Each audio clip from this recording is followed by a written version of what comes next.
Hello, everyone, and welcome to the Terp Family Fundamentals webinar series. My name is Danielle Walker, and I'm the Program Coordinator in the Office of Parent and Family Affairs.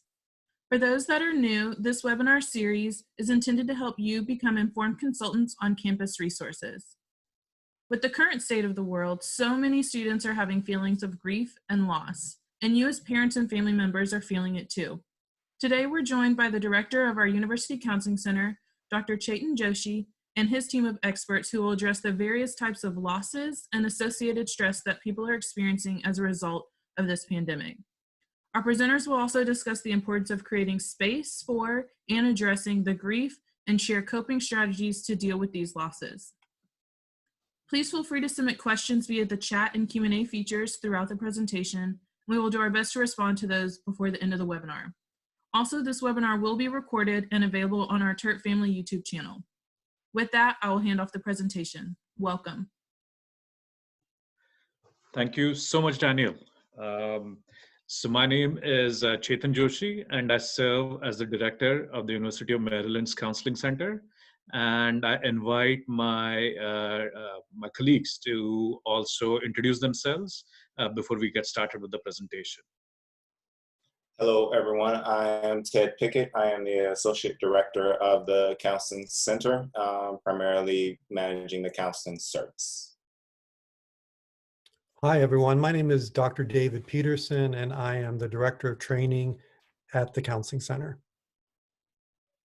Hi, everyone. I'm Yijin Lin. I'm the Assistant Director of Counseling Service at the Counseling Center. I use she, her pronouns. Thank you.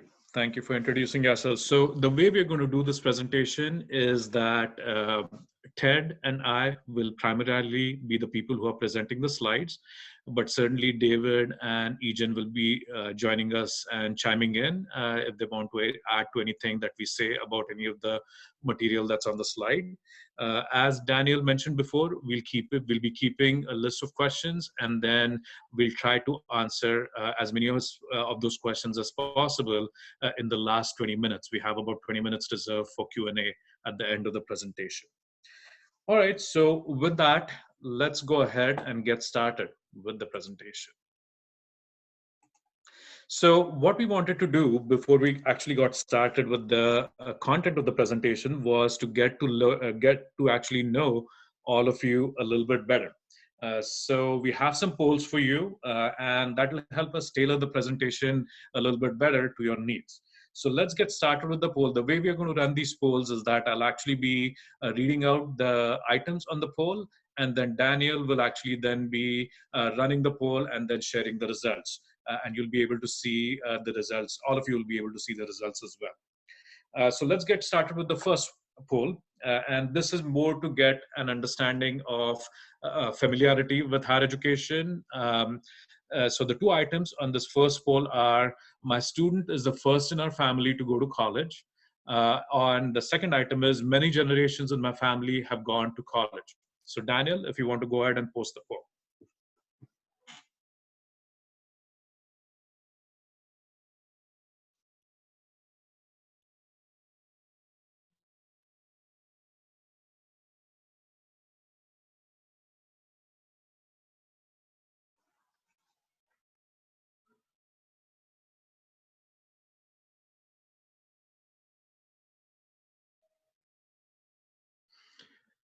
Okay, so it looks like a majority of people who are with us today have had many generations in their family have gone to college, are familiar with the higher education system, and there's certainly some people who are there who are new to the higher education system. So as we kind of run through the presentation, we'll definitely keep that in mind. And if there's any questions that come up for you as a result of that, feel free to ask those questions at the end of the presentation as well.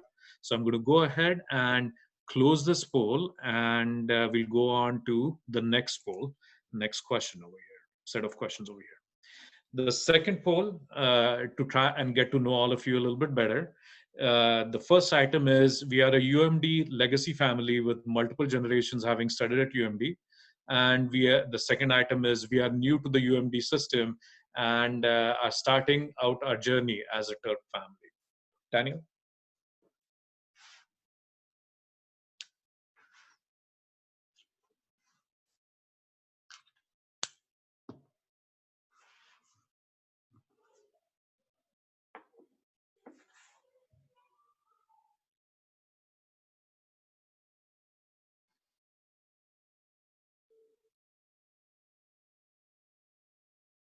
Okay.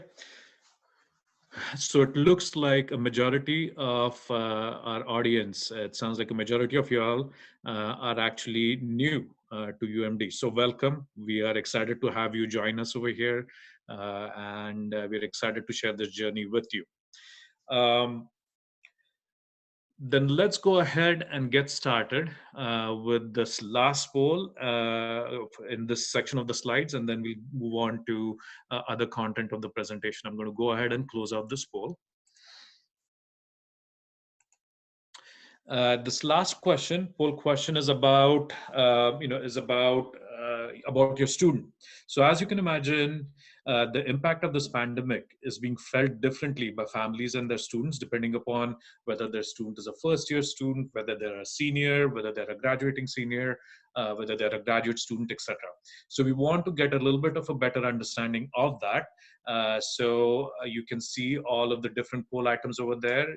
Is your student a first-year student, a second-year student, a third-year student, undergraduate, or a fourth year, or are you a graduate student? So Daniel, if you want to post the poll.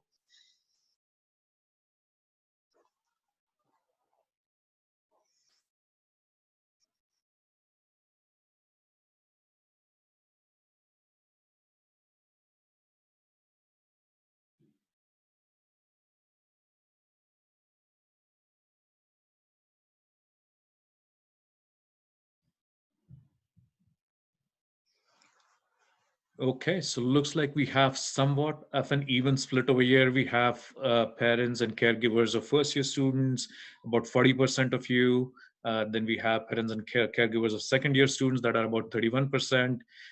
Slightly less on the third-year students, but then we also have parents of graduating seniors, and then a small percentage of parents and caregivers of graduate students. So that's really helpful to us as we kind of think about areas to focus on in this presentation. So thank you so much, and I'm going to go ahead and proceed to close this poll and get started with the rest of the presentation over here. Okay, so let's talk briefly about why we are actually doing this presentation. Why are we here? And the biggest reason as to why we decided to do this presentation, and I assume that this is why you all were interested in this presentation, is because when you think of what we are going through just now, it is truly an unprecedented situation. As an example, just yesterday I was talking to my father, who is 75 years of age. He lives in India, he's a doctor, and I was asking him, in your lifetime, in your 75 years, have you ever gone through anything similar to what we are going through just now? And his answer to this question was that, and he's a doctor and he sees a lot of things. And he was saying that he hasn't, in the 75 years, gone through anything like this before. What he did mention, though, was that his father, so my grandfather, had actually gone through a similar situation, and that was back in 1914, when there was a pretty significant outbreak of influenza in the world, definitely impacted India, and that is when it was something similar to what we are seeing just now. So when you think of it, it's been more than 100 years since we have seen something like this. And what that means, the fact that we are living through such an unprecedented situation, is that a lot of things that we are now experiencing are really new to us, right? It's an unfamiliar situation, so the things that we are feeling as a result of the situation are new. The challenges that lie ahead of us are also unprecedented and new. Think of social distancing, think of all of the stay-at-home orders. We'd be hard-pressed to say that any one of us has actually had to deal with these kind of things in our lifetime. So, the challenges, the things that we're feeling, all of these things are really very new to us. And what that actually also means then is that as we go through the situation, as we live through the situation, what our experiences are, what we feel, how we respond, how we kind of make sense of what's going on, is, there's no prior template to kind of, to work through all of that. We are basically having to work through this as the situation evolves and progresses. And that itself is definitely a hard thing to do. And that is kind of primarily why we wanted to do this presentation. And one of the things that we noticed, as we were kind of planning this presentation and talking about it, one of the things that we noticed was in our conversation, we started to kind of hit upon this theme that a lot of what we are seeing around us feels like loss. It feels like grief. There's a lot of newspaper coverage, media coverage about people experiencing a lot of losses, such as actually loss of friends and loved ones, loss of financial security, loss of identity. We have a lot of we have a lot of trust in all of these systems that we have built to provide us a lot of security. And as a result of the pandemic situation that we are going through, there's actually a loss of sense of security in those systems, or the trust in those systems as well. So again, to kind of underscore the point, the reason we wanted to do this presentation is two things. One is a lot of what we are going through is just completely new, and we are having to work through it as we kind of go through it. And then the second reason being that a lot of what we seem to be facing and what we're dealing with is starting to feel like loss and grieving. But there's certain differences in terms of the grief and the loss that we're experiencing that we'll get to in a couple of slides over here. So let's go ahead and move on to the next slide. We wanted to do, so why I've just briefly talked about why it is that we wanted to do this presentation. We wanted to quickly run a poll and try to get an understanding of what you hope to gain from this webinar. So all of you see the poll items. So go ahead and respond. So Daniel will post the poll, go ahead and respond so that we'll get an understanding of what it is that you're hoping to gain from this webinar.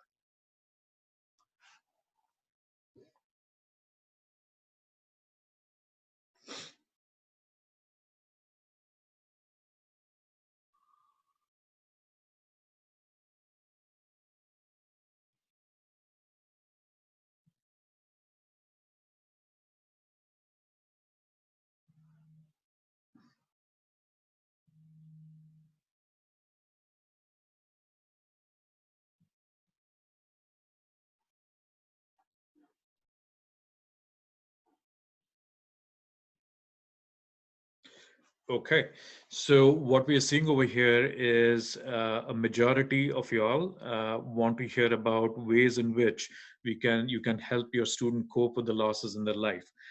There's definitely some of you who want to learn a little bit more about how to kind of manage your anxiety and stress given the current situation.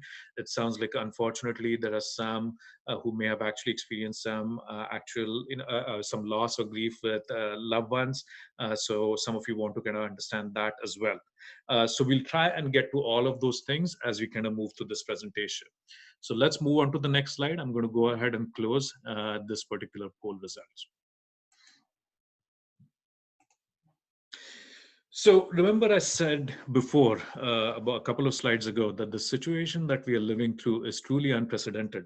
And I also mentioned the fact that a lot of it is starting to feel like loss and grief.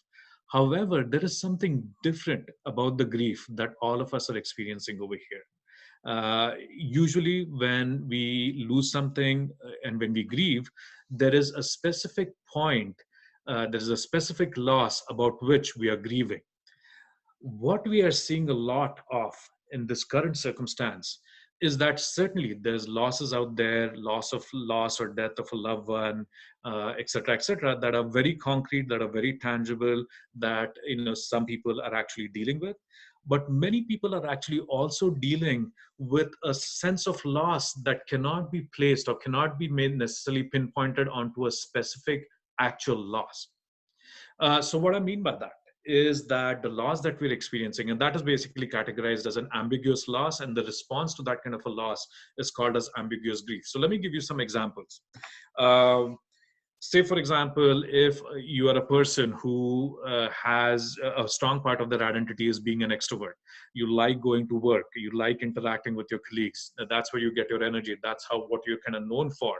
Now, in this situation where you're having to stay home, where you're not able to do that, is going to feel like, oh my God, I really miss that. I really have this sense of loss around not being able to kind of go out there and be an extroverted person and influence and all of those things. And that's going to start to feel like a loss. Similarly, a lot of our students, especially senior year students, were looking forward to basically spending this last semester of their college experience doing all of the things that seniors, graduating students typically do. Being a part of the commencement, taking the walk, all of those things. Unfortunately, given the current situation, that is going to have to be changed. We're going to have to go into a virtual format to have to do all of those things. And even that is going to starting to feel like a loss. Other losses that are also similarly ambiguous in nature is the sense of loss around many graduating students were looking forward to getting a job after their graduation, or already had internships lined up. Some of those internships might have been canceled. The sense of security that students had about graduating and then moving on to finding a job, seeking employment, finding employment, that is less likely to happen currently given the situation, and that feels like a loss. In addition to that, another ambiguous loss that we are dealing with, a lot of us, is just person-to-person connection, just person-to-person relationships. Certainly, there's all of these virtual ways in which we have started to kind of keep connected, but that doesn't necessarily exactly feel similar to what it feels like to actually be in person and actually share the space with another person. And that is also another ambiguous loss that a lot of us are actually dealing with.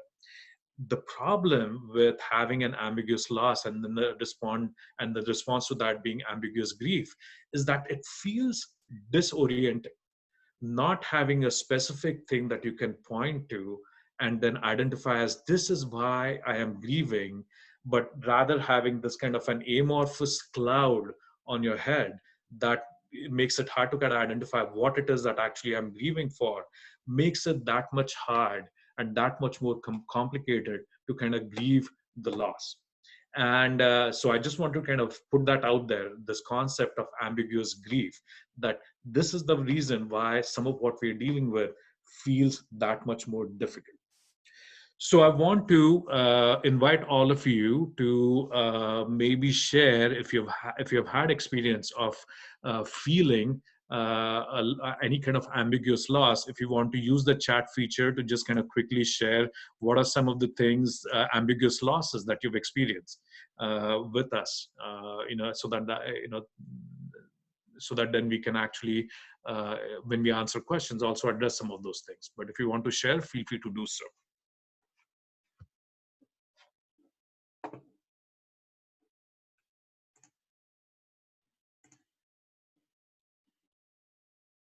Yeah, so Louise is saying that having to deal with ambiguous losses is actually, exhausting. Some have shared that having to move homes unexpectedly because of this tends to, is also has also been an ambiguous loss.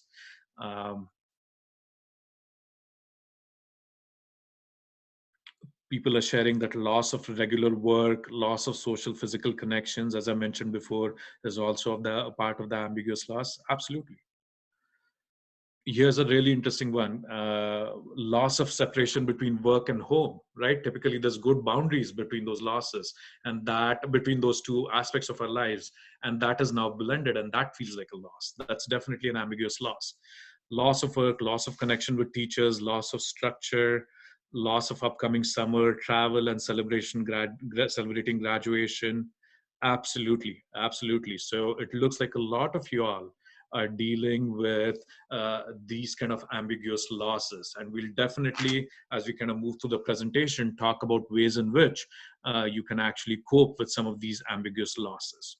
So I'm going to go ahead and move forward onto the next slide over here.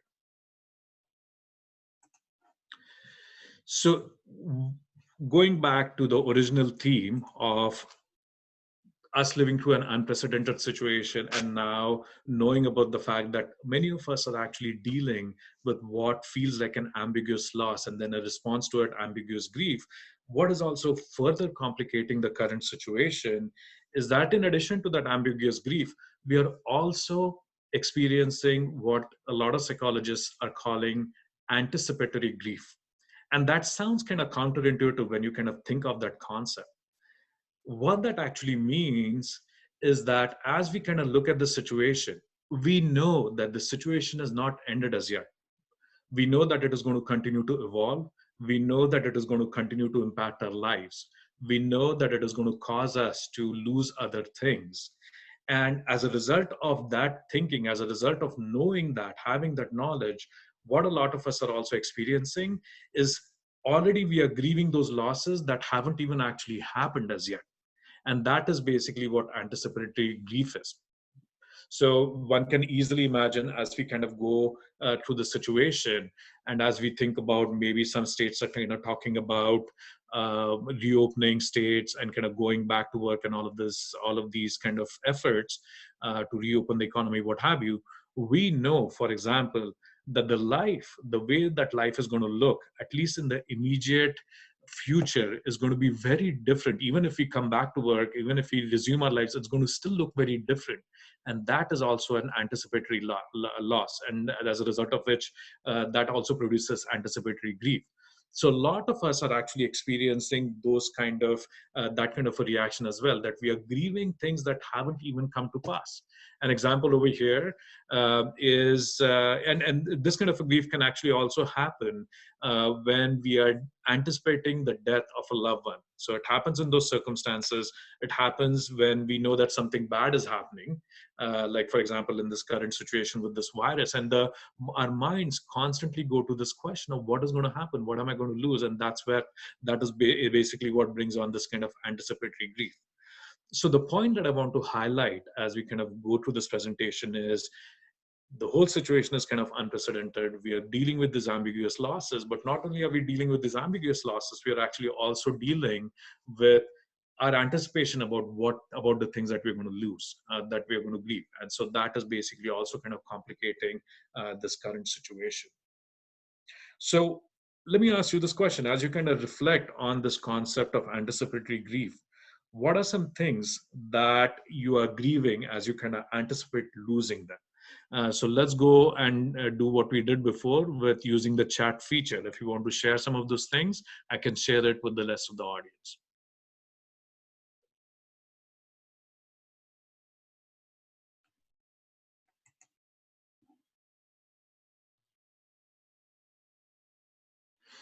Right. We have responses like intimate contact with friends. We are worried about graduation. We are worried about what's going to happen if our students are not able to move back to UMD in the fall. That's something that students are worried about.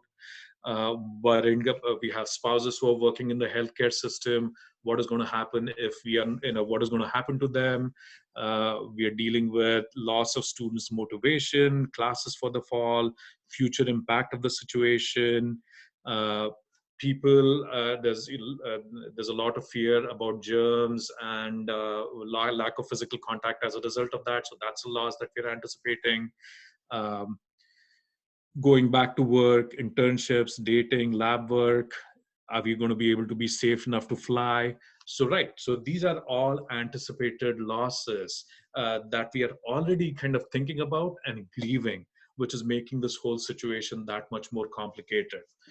So thank you so much for sharing your responses over there. And I'm going to go ahead and proceed to the next slide over here.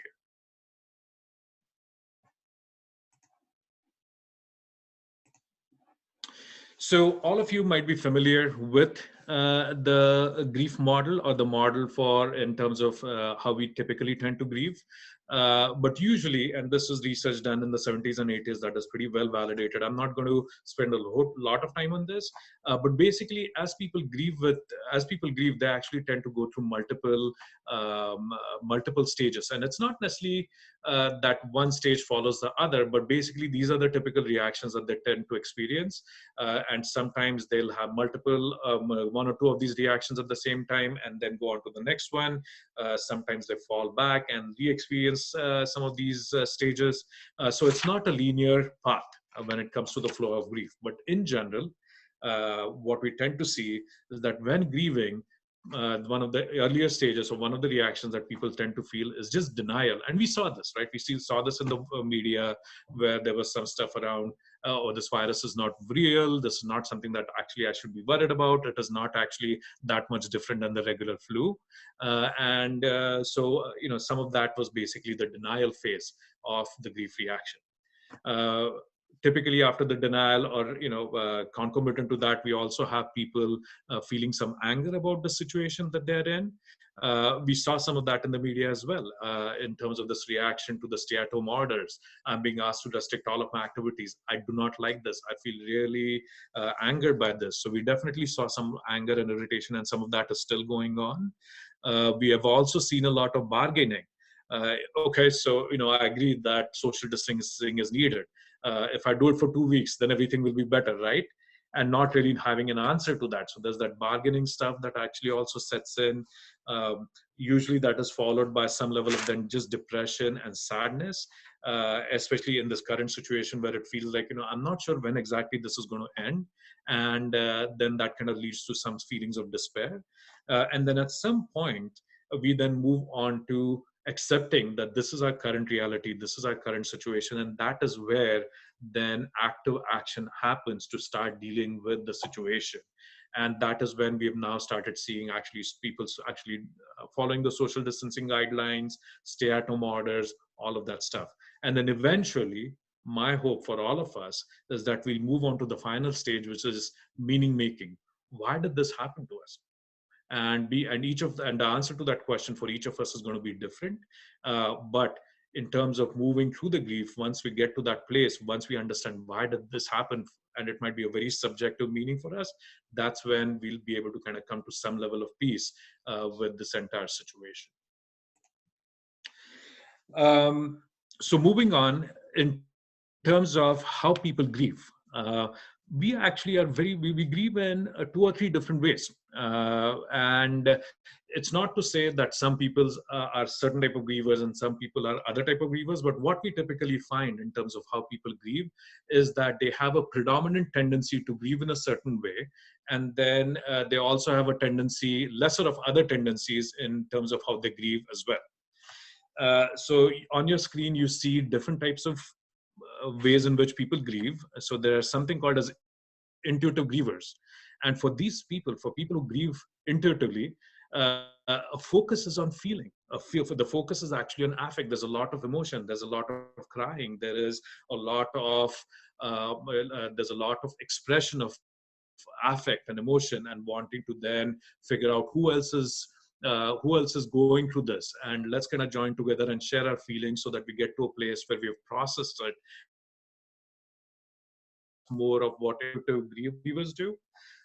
Instrumental grievers, on the other hand, are people who tend to deal with grief in a more kind of a rational manner, in more kind of a cognitive kind of manner. It's all more action-oriented, problem-solving, all cognitively focused and less affectively focused. Then, as a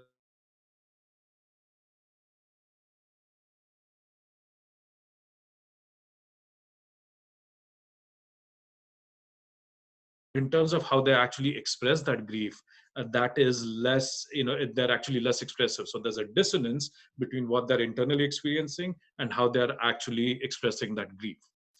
And again, there is no right way to grieve. This is an unprecedented situation, as I said before, and there is no right or wrong way to grieve.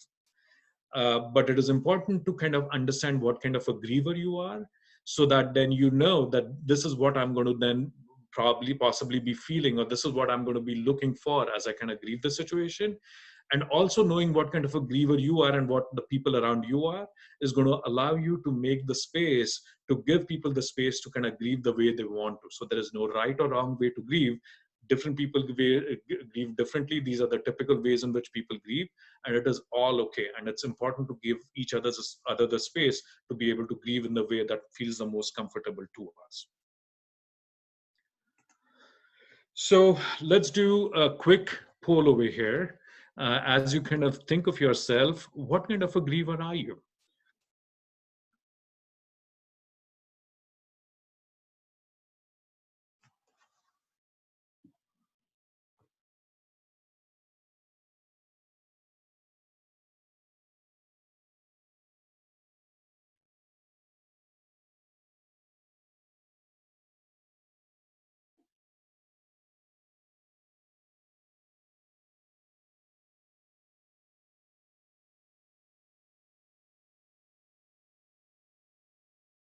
Okay. So it's looks like a majority of you, as expected, are blended grievers, both feeling as well as thinking and cognitively approaching the loss. But we also have a group of people who are mainly intuitive grievers, and then there's definitely a group of us who are instrumental only, and then certainly dissonant grievers. So that's kind of makes sense. Again, the goal over here is to understand how you grieve and how people around you might be grieving, and creating the space to basically let people grieve the way that they feel most comfortable with doing. So I'm now going to hand off the rest of the presentation to Dr. Pickett. So Ted, let me know how you want me to, as you want me to advance the slides. Will do, will do. So when we think about grief and the reactions, there are very common reactions that we see to grief among folks. And so when we think about the feelings and emotions that we might experience, it might be anger, irritability, sadness, shock, particularly if it's a sudden grief or a sudden loss. Then we might also experience helplessness or numbing. So, which sometimes for many can feel a bit confusing when, you know, these go up and down or we move between different things that we may be feeling. We might feel anxiety, we might then feel numbness, and sometimes we can flow back and forth between these, feeling like we don't have control over our emotions. We also have various physical reactions, including low energy, headaches, muscle weakness, which I think, you know, in the chat, some of the attendees have noted that, you know, their students may lack motivation or be sleeping more. Some of the thought reactions we might have might be confusion, disbelief, obsessive thoughts, or preoccupation with the loss or the anticipated losses. And then some of the behavioral reactions that we typically might see might be problems with eating or sleeping. So that can be eating more or eating less, or sleeping more or sleeping less. Social withdrawal, absent-mindedness, and crying. So these are various reactions that we might experience. No one person, you know, people respond differently depending on how they react to grief. So if you can advance. So, you know, when we think about coping with grief and stress, one of the first things I want to convey is coping with grief and stress does not mean fix it, because this is a normal reaction to an experience of loss. And so it's not expected that we should be able to just feel better with it or be positive or, you know, set it aside and it not be there. We are going to have those negative reactions that we shared before. Coping with the grief is really about how to manage, how to, given where you're at in that process, kind of do the best you can to make it through at that time, which sometimes, you know, may mean that you may not be able to do a lot. But what we start to think of are things like physical self-care. So you do want to make sure as best you can to get adequate rest, nutrition, and exercise. Without those, your body doesn't have the resources in order to provide yourself the ability to respond. Emotional self-care. Make sure to give yourself permission to grieve. Allow that quiet time alone and experience those thoughts and feelings.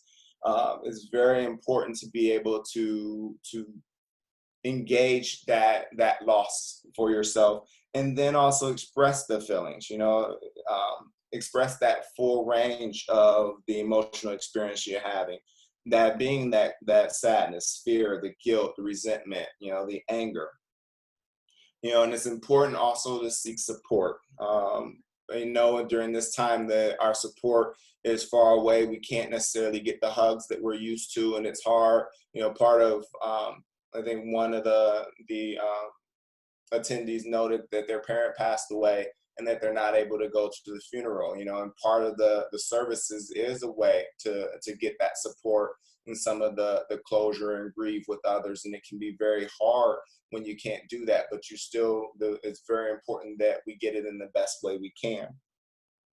Participate in the rituals that, you know, help you say goodbye, help you connect with those others, and you know, engage in that transition.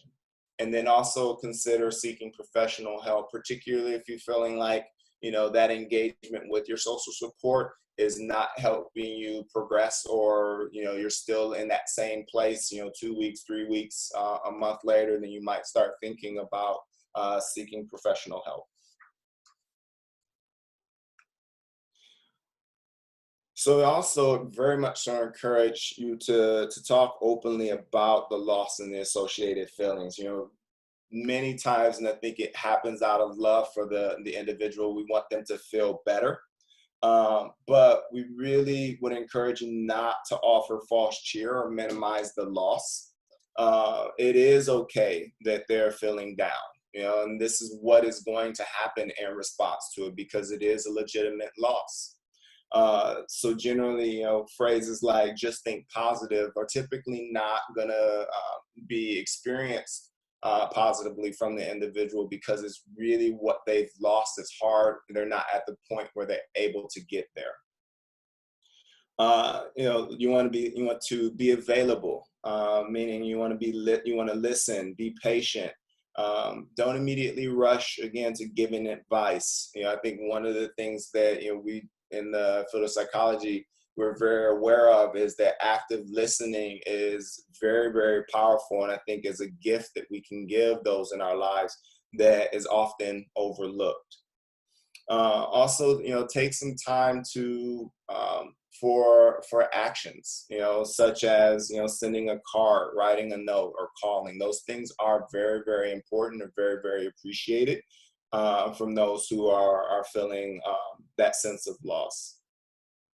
And also, you know, encouraging the person of concern to take care of themselves emotionally and physically and socially, and to ask for help if appropriate. You know, I think, you know, depending on our identities, we can have been taught that, you know, you have to pull yourself up by your bootstraps, or you can't. You know, emotion is weakness. But in reality, to be able to show that emotion and to be able to show that vulnerability is very hard to do. And there's a lot more that we gain from being able to demonstrate that or show that, and a lot that we lose by not. And then I think a big one is, you know, accepting our own limitations. And in this is, you know, accepting our own limitations and our ability to fix something for the other. You know, I think a lot of parents are very worried about their children and how they're doing. But, you know, I think one of the things is that we're limited in how much and how fast we can help them progress. You know, one of my favorite animated films is Inside Out. And one of the things it showed was the burden of constant happiness. You know, the parents in the movie wanted to protect their child and to keep them happy. But the child was actually distressed because she wasn't happy all the time and felt that it was disappointing her parents. And the parents' strong desire for their child to be happy can actually be experienced as a burden for them. And, you know, I think probably in your students, what you might see that is them withdrawing from you, because them feeling sad causes distress for you, and you want to save them, but they can't quite get to where you hope for them to be, so they might withdraw. And just wanting to convey, you know, you haven't failed them because they're unhappy. This is just a very, very difficult situation. So you can progress. So when thinking about helping your student, you know, some of the things we really encourage is to name and normalize the student's reactions to the loss, you know, and some of the normalization also comes from self-disclosure of what you yourself may be experiencing in it. You know, your students are young, they don't have the stress tolerance that you've developed over your years of life. And so in many ways you can help model that. And while they do look to you for some stability, that doesn't mean that it has to be 100% of the time that you have to always be strong. So when we think about, what you can suggest to relatively reduce stress, again, this isn't to just turn it around 180, but to practice self-care.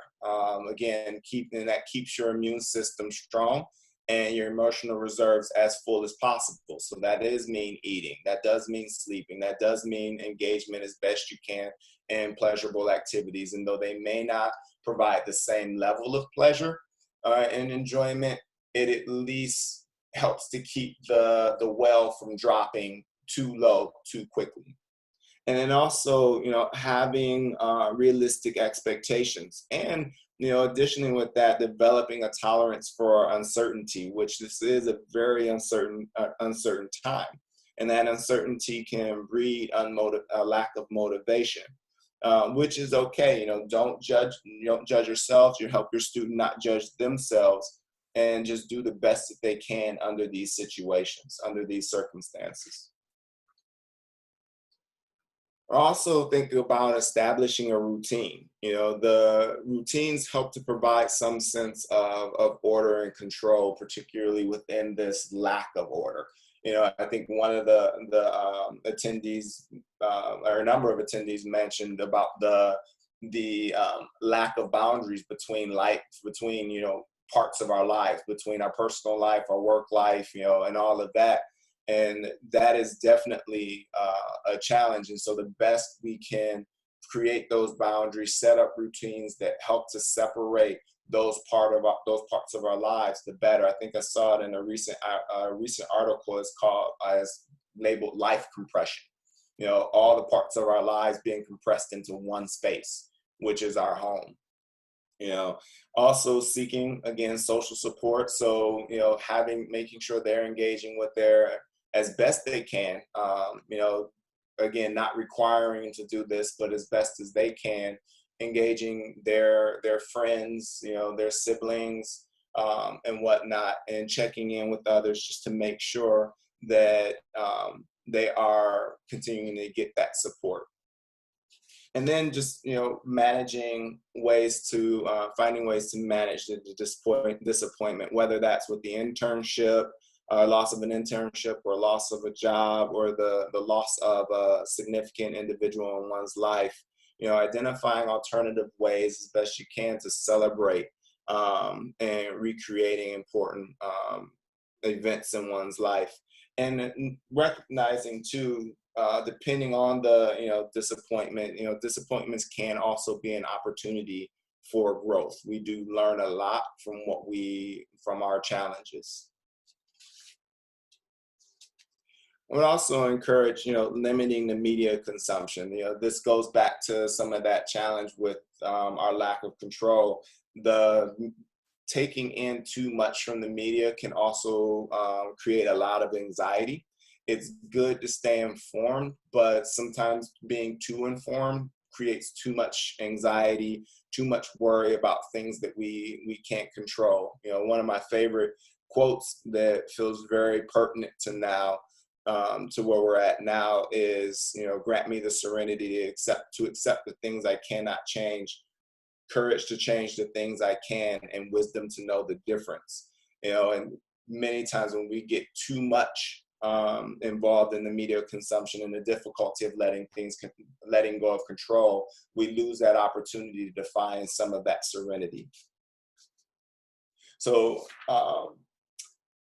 we have a few references attached that speak to a bit of where we've gotten our information from. And then also wanted to, I think we got about 13 minutes or so to respond to any questions that you might have.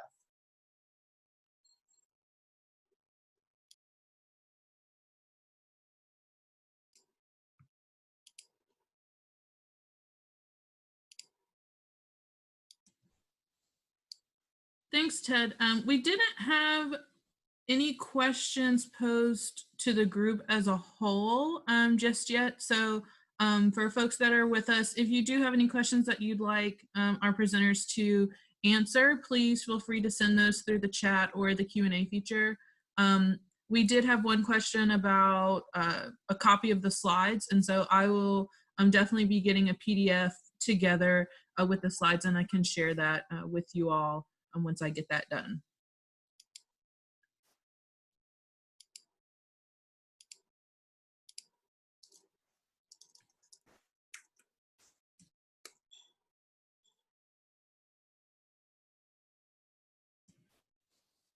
One question we did have come through is what is your recommendation on how to handle questions regarding the fall semester? So I would say this is probably one of those areas of being able to manage uncertainty. There are going to be things that, we do know, and there's going to be a lot that we don't know. So I would probably, look to what the university has published as far as what they know where they're at now. You might also look to what the governor is saying, that also can give some glimpses of information regarding sort of the capacity for what can occur. So, if the governor doesn't lift a stay-at-home order, we can't come to classes. But if that's open, then certain other things might become available.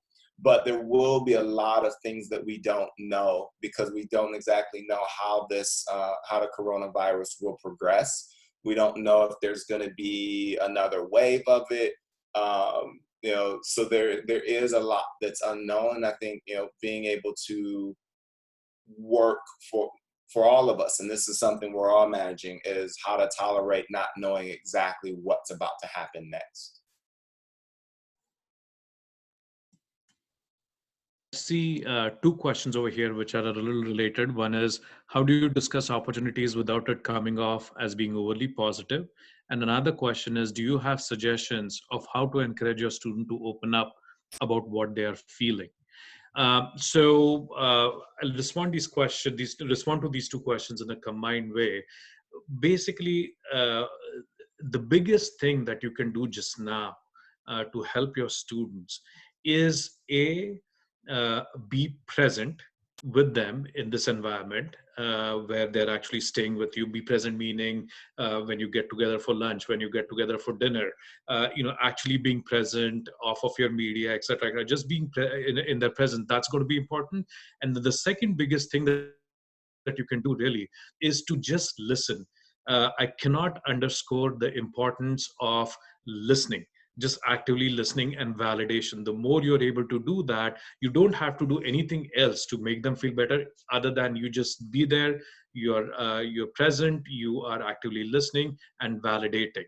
For those parents who feel like, my son or daughter or our student is not really opening up, all you can do in those circumstances, or what I encourage you all to do, is just create that bridge and put that bridge out there, basically letting your student know, I'm here if you want to discuss anything, or if you're feeling something, if you want to kind of check in with me and talk about it, I just want to let you know that I'm here. Even if you just do that and do that on a consistent basis, that's going to let them know that my parents are here, that I can go to them if needed, and hopefully at some point they'll then take you up on that offer. You don't have to force it. All you do is to create that bridge and then let them walk across it when they feel like it's comfortable enough for them to do so. I will add to that. One of the phrases we use a lot in psychology is meet them where they're at. And so if right now they're in this place of, what I've lost, they may not necessarily respond to what you can gain or what opportunities you have. They can eventually get there, but we do have to meet them where they're at and talking about what they feel they've lost and what they're not getting. And they will, and that comes to what Chaitlin was saying, is that listening and being and reflecting, they will eventually get there. And this is Siege, and if I may add to that, is I think as a whole, as a society, we tend to believe that feelings tend to be spread through words, like verbally, So when our child is relatively quiet and silent with words, we are worried. But sometimes their feelings of loss or grief can be expressed in different way, maybe physically, maybe through arts, maybe through music. And so if you can think about what your child might be interested in, feeling more comfortable, and that might be a way of their expression. That might be another sort of platform to get how they're feeling. And so it's not necessarily always coming out through words. One of the questions that was asked is, my son says that he's uninterested in virtual graduation, and should I keep asking? So the answer to that question is, Miranda, is that you can check in with them once or twice as to why it is that they're uninterested in the virtual graduation.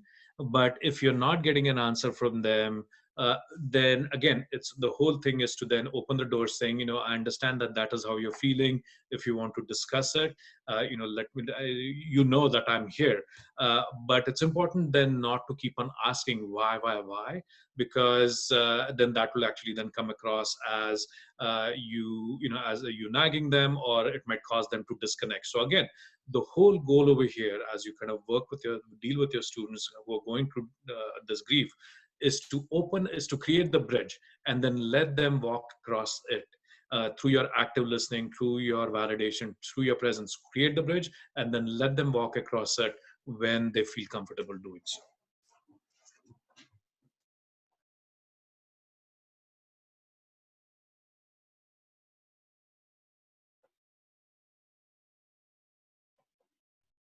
Hi, it's David Peterson. I just want to come back really quickly to the question about anxiety about what's going to happen in the fall.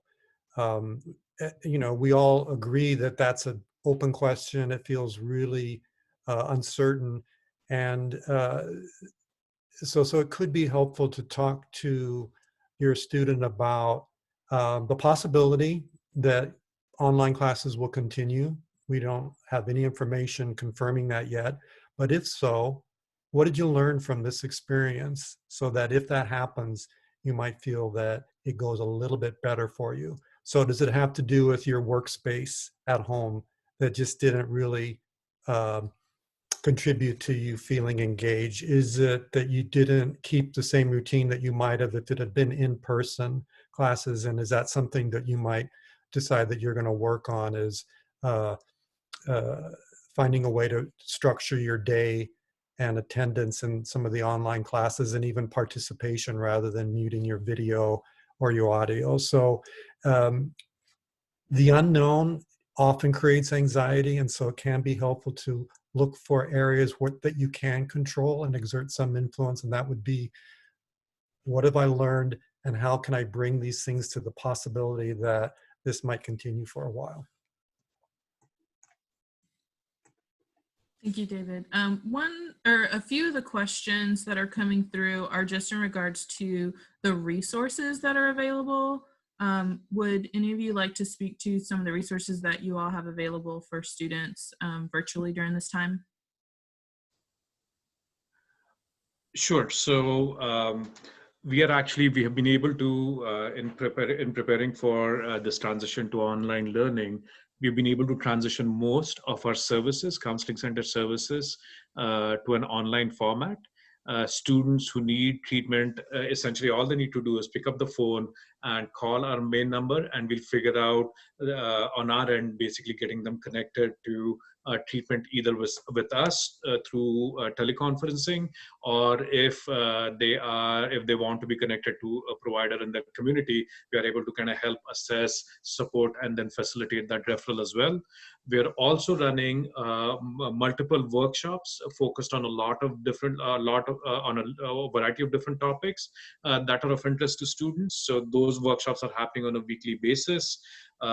We also have our 24/7 crisis support services that are still available to students, and all they need to do is pick up the phone and call if they're experiencing any kind of crisis. So treatment, crisis support, referral, consultation are all of the services that continue to be available to students in this online learning environment. Ted, David, and Egan, if you want to add anything to what I've said. nothing to add to it. And then there's also other academic resources and other resources, other events and programming that other campus entities are also putting out. If you go to Keep Connected, actually, let me give the specific, Keep Connected at UMD, keepconnected.umd.edu, you'll be able to find some of those resources on there.